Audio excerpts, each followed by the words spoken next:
علی بھات صاحب یہ بتائیے گا کہ اوورسیز انویسٹر چیمبرز ہے یا پاکستان بزنس کاؤنسل ہے، یہ تو پاکستان میں فورن انویسٹر جو ابھی ہم دیکھ رہے ہیں کہ ایف ڈی آئی کی تباہ کن صورتحال ہے، مگر یہ امید کی کرن ہے۔ اب آپ کے جو کریٹیکل ایشوز ہیں جو آپ نے جب ٹیکس پروپوزلز بنائے، وہ ظاہر ہے کہ پاکستان بزنس کاؤنسل بھی بن رہا ہے، اس میں بھی سب یہی چیزیں ہیں میں نے دیکھی۔ تو اب آپ کیا وے فارورڈ اس بجٹ میں کیا دیکھ رہے ہیں؟ مگر آپ وہ اسی حساب سے دیکھیں گے نا، جو آپ نے ڈیمانڈ تو کر دی ہے مگر فسکل سپیس تو ہو نا۔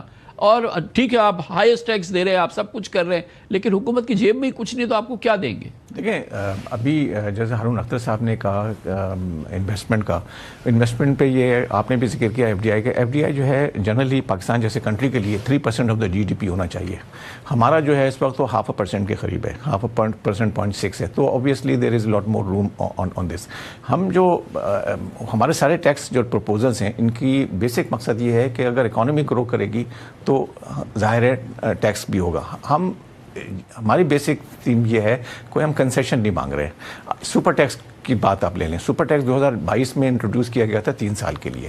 ایک گورنمنٹ اگر ایک چیز پرومس کرتی ہے اس کے بیسس پر انویسٹر جو ہے اپنا انویسٹمنٹ پلان بناتا ہے، اگر وہ آپ کنٹینیو کریں اور اس کو ایک انکم سورس بنا لیں تو کس طریقے سے بزنس آگے چلے گا۔ تو آپ نے جو سوال کیا کہ ہم اسپیس بالکل ہے اور ہوگی بھی، ہو یہ رہا ہے جیسے آئی تھنک اس طریقے سے اشارہ شاید ہارون صاحب نے بھی کیا ہے کہ ایک انڈسٹری تو ایک سیکٹر ہو گیا۔ ٹیکس صرف ایک انڈسٹری سے نہیں آتا ہے، اور بھی سیکٹر سے آ رہا ہے، سروسز سے بھی آ رہا ہے، اور جو بہت بڑا اس وقت سیکٹر آؤٹ سائڈ دی ایرینا ہے وہ ہے ریٹیل ٹریڈ وغیرہ۔ اس میں گورنمنٹ نے کوشش کی ہے لیکن ابھی تک سکسیسفل نہیں رہی ہے۔ کہنے کا مقصد یہ ہے کہ چیزیں ساری حل ہو سکتی ہیں اگر اس کو پروفیشنلی ایڈریس کیا جائے۔ اور آپ نے بھی کراچی کا ذکر کیا، اگر F B R for example Karachi پہ ہی صرف فوکس کرے، معلوم کرے کہ کراچی میں کتنی ریٹیل ٹریڈ ہے، کتنا ریونیو جمع ہو سکتا ہے۔ آپ یہ نہیں کر سکتے ہیں کہ وہ رول چلائیں کہ ریٹیل ٹریڈ کو یہ سمجھنا کہ وہ ٹیکس نہیں دینا چاہتا، یہ غلط ہے، وہ بھی دینا چاہے گا۔ لیکن ایف بی آر کی فار ایگزامپل جو ہمیں بتایا گیا کہ ریکوائرمنٹ ہے کہ دا مومنٹ آپ نے پہلا ٹیکس ریٹرن ڈالا وہ پوچھیں کہ 5 سال میں کیا کیا تھا پچھلے۔ سوال یہ ہے کہ اگر آپ یہ سب چیزوں میں الجھائیں گے لوگوں کو تو کوئی بھی نہیں آنا چاہے گا۔ اور فائلر نان فائلر کی اسکیم آپ نے آلریڈی شروع کی ہوئی ہے۔ تو ان سب چیزوں کو دیکھتے ہوئے ہم ایز این او آئی سی سی آئی جو ہم بات کر رہے ہیں، ہم بڑی پکچر کی بات کر رہے ہیں۔ ہم یہ کہہ رہے ہیں کہ دیکھیے انویسٹمنٹ اگر انوائرمنٹ امپروو نہیں ہوگا تو ابھی لوگ کچھ فارن کمپنیز گئی ہیں اور چلی جائیں گی۔ اس وقت جو ہمارا افیکٹو ٹیکس ریٹ جو ہے تقریباً 46% ہے، اگر آپ سپر ٹیکس اور کارپوریٹ ٹیکس وغیرہ ملا لیں۔ اسی کو ہم نے کہا ہے کہ ریشنلائز کیا جائے، اس کو دھیرے دھیرے ایک دفعہ میں نہیں ہو سکتا ہے، لیکن اس کے لیے بیٹھ کے آپ کو سیریس ایفرٹس کرنی ہوں گی اور پرومس سے زیادہ ڈیلیور ہو کرنا پڑے گا۔ خان صاحب یہ بتائیے گا کہ because you are overseas investors, باہر سے کوئی کیوریز وغیرہ آ رہی ہیں پاکستان کے حوالے سے، کوئی آواز سننے میں آتی ہے کہ ہم انویسٹمنٹ کرنا چاہتے ہیں، کوئی ایریا جس میں کہ لوگ دیکھ رہے ہوں؟ چائنیز انویسٹمنٹ تو بہرحال ہمیں نظر آ رہی ہے، جیسے کہ خان صاحب نے بتایا ای ویز اور موٹر سائیکلز وغیرہ یہ، اور کچھ فون اسمبلیز، بٹ اس ویری ویری بالکل بیسک ہے، اور وہ ہمارے اس ریڈار پہ نہیں ہے وہ، کیونکہ ہم بیسکلی ڈیل کرتے ہیں ملٹی نیشنلز وغیرہ۔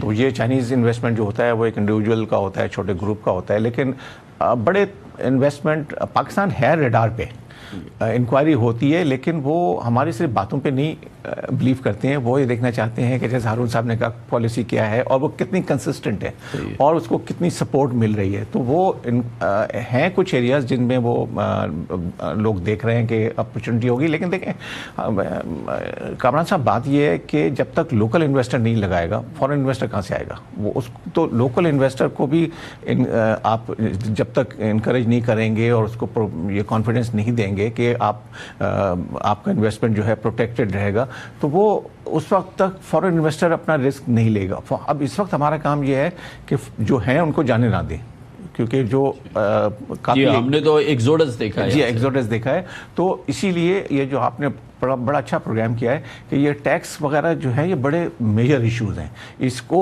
لے کے جو فورن دیکھیں آپ نے ٹیکس ریفنڈ کی بات کی، 100 بلین کے ہمارے ٹیکس ریفنڈس ہیں. میں ہر 3 مہینے خط لکھتا ہوں ایف بی آر کے چیئرمین کو، ان میں اتنی کرٹیسی 100 بلین ایف بی آر میں اتنی کرٹیسی نہیں ہے کہ پلٹ کے مجھے جواب دے کہ یہ اچھا ہم کچھ کام کر رہے ہیں. تو یہ بڑی شکایت ہے، اور یہ شکایت آپ نے شروع میں بھی جیسے کہی کہ یہ کراچی میں سے سارا انویسٹمنٹ ہے، کراچی میں سارے بڑے آرگنائزیشنز ہیں ہماری.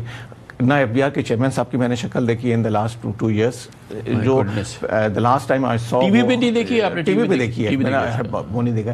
انٹریکشن جب تک نہیں ہوگا، جب آپ ملیں گے نہیں، میں سے ملنا نہیں، میں تو جا کے مل سکتا ہوں، لیکن جو میرے انویسٹرز ہیں ان سے جب تک ان کے مسائل نہیں سنیں گے، ہم یہ تک گارنٹی دیتے ہیں یار کو کہ اگر آپ کا جو ٹیکس ریفنڈ اگر جینوئن ہے آپ وہ دے دیں، ہم آپ کو ان کو پیسہ ایڈوانس میں آپ سے ان سے دوبارہ دلا دیں گے. لیکن ہوتا یہ ہے کہ یہ میسیجنگ کسی کے سوئز ہیڈ کوارٹر میں جاتی ہے، کسی کے یو کے ہیڈ کوارٹر میں جاتی ہے کہ صاحب پاکستان